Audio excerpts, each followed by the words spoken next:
Portal kabarbursa.com hari ini fokus pada pemberitaan kinerja saham-saham yang tahan banting di tengah ketidakpastian global. Pasar keuangan Indonesia umumnya akan menunjukkan volatilitas tinggi, terutama pada sektor-sektor yang sensitif terhadap kurs dan bergantung pada bahan baku impor. Namun, tidak semua saham merespon tekanan eksternal dengan cara yang sama. Lantas, saham apa saja itu? Untuk mengulasnya, langsung saja kita bergabung bersama asisten redaktur kabarbursa.com, Muhammad Syahriyanto. Halo, selamat sore Ari. Halo Maria, selamat sore. Iya, Ari apa kabar Ari? Baik Maria, kabar baik. Ya, Ari ini saham-saham apa saja yang tahan banting di tengah gejolak Timur Tengah saat ini?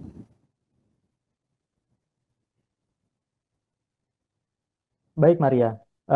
Redaksi Kabar Bursa melihat setidaknya ada tiga saham kuat yang meskipun ada dinamika kenaikan nilai tukar dolar Amerika Serikat dan situasi geopolitik di Timur Tengah.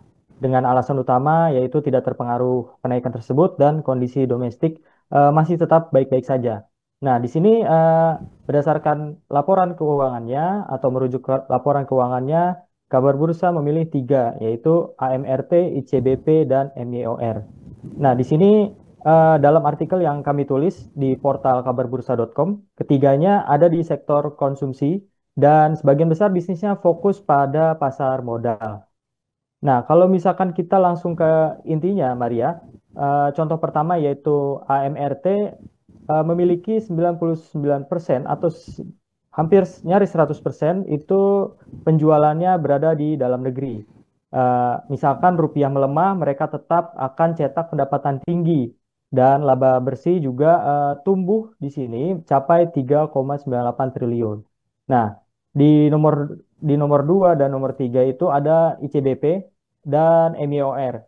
Nah, kedua ini juga masih cukup dominan di pasar dalam negeri sehingga bisa dikatakan cukup tangguh terhadap nilai tukar dolar dan dinamika geopolitik dan ekonomi dunia.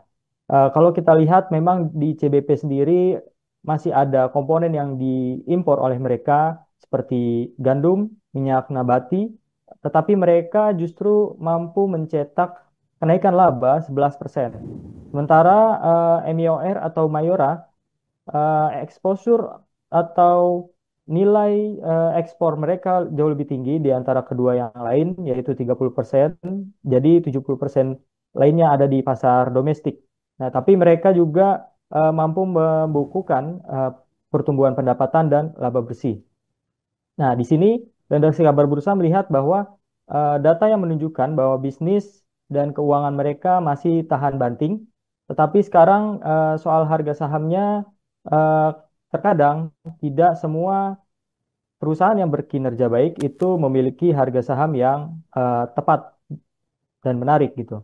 Kalau dilihat dari pergerakan harga sahamnya dari awal tahun hingga hingga akhir Juni ini, AMRT lah yang paling konsisten di pertumbuhannya dengan naik tipis memang, tetapi tetap dalam rentang yang mendatar. Sementara dua yang lain itu ICBP dan MIOR terlihat nggak naik signifikan, juga nggak mengalami turun yang signifikan.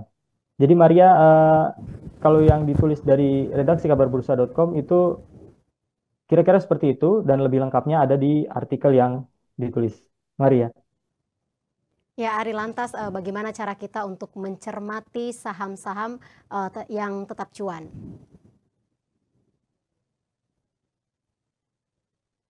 Iya Maria, kalau kita eh, ngomongin soal cuan dari saham itu setidaknya ada tiga hal utama yaitu fundamental, perusahaan, risiko eksternal seperti dalam konteks ini nilai tukar rupiah terhadap dolar dan juga sentimen pasar.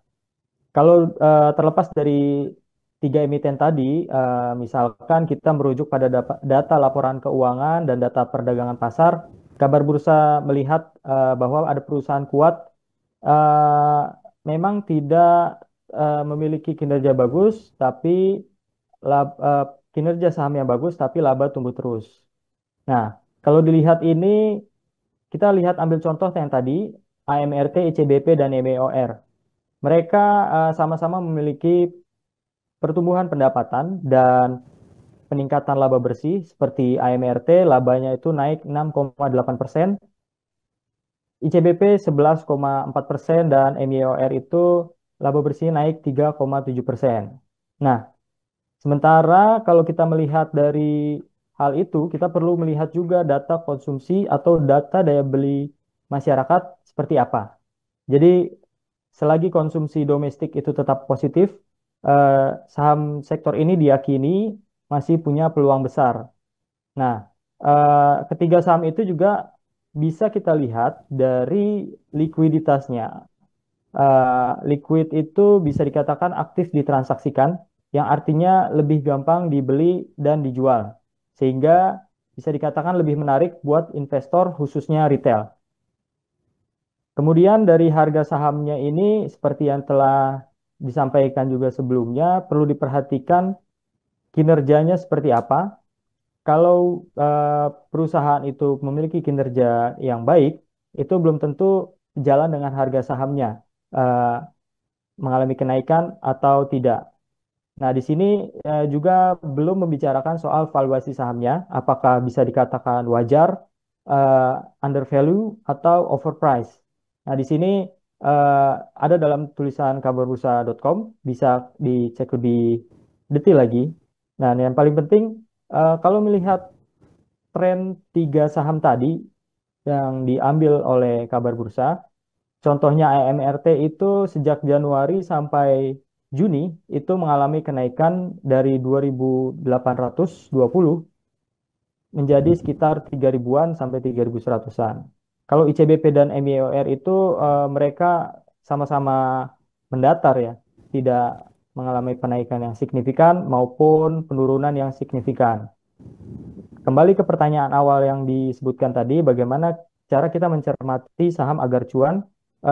Dalam tulisan di kabarbursa.com ini sudah cukup dijelaskan seperti apa, nanti bisa dibaca lebih jauh. Dan di sini yang paling penting kita perlu riset terlebih dahulu dan memahami seperti apa fundamental, kemudian juga risiko eksternal dan juga sentimen pasar.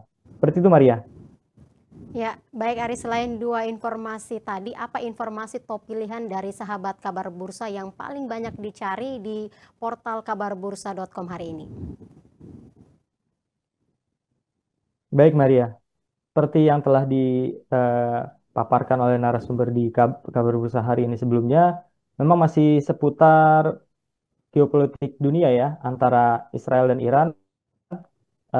Kemudian ini turunannya adalah dampak kepada sejumlah komoditas yang umum, seperti minyak, harga komoditas energi lainnya, kemudian komoditas mineral. Ini sepertinya tampak banyak dicari di portal kabar bursa yang beberapa artikel diantaranya memang masuk berita terpopuler hari ini. Nah, di situ juga beberapa berita kabar bursa ini juga memiliki turunannya, seperti ada di emiten-emiten yang memiliki pengaruh atau terdampak dari dinamika geopolitik global, dan juga seperti apa sih strategi untuk berinvestasi di tengah geopolitik global tersebut.